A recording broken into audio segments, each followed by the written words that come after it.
guys. Let's all welcome Mr. Edgar Tejada.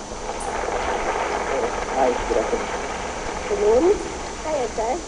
Okay, our second judge is one of our top trans commercial and ramp models. She was the official Philippine representative to the 1990 Look of the Year modeling search held in Paris, France. Wow. From the Professional Models Association of Philippines. Join us in welcoming Lou Bumi. Good afternoon, Lou. Good afternoon. Michael, no? Michael. Okay. Bibigay kita ng isang situation dito.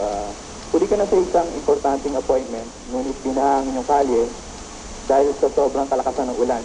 Yan, dahil tag-ulan na. Ano ngayon ang gagawin mo para makarating ka doon sa appointment mo?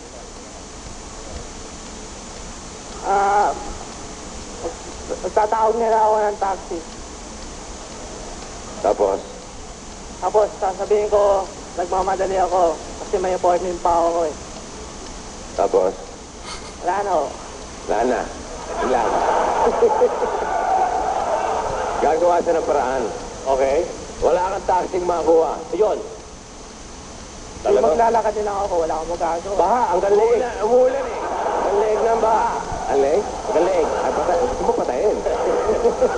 Baha. Hindi magbabangka. Aba, walang bangka. Nagpasugal pa.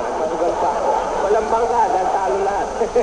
Walang gustong bumangka, puro puntos lang. Wala kang makita ang bangka. Lalo, hindi lang ako. Maraming pating. Maraming pating. Lalangoy ka pa rin? Hindi na ako tutuloy. Okay, oo. Ayun. Okay. Dahil basta ang gagawa sa gagawa, ibig sabihin, yung sasagot niya, lahat ng posible. Good. Next, Lou. Very good. Anna, good. Very good. Hey. Two very good and one good. Next, good and good. Okay. And our third candidate. Candidate number 3, Michael Gumain. Michael. Again with you, James.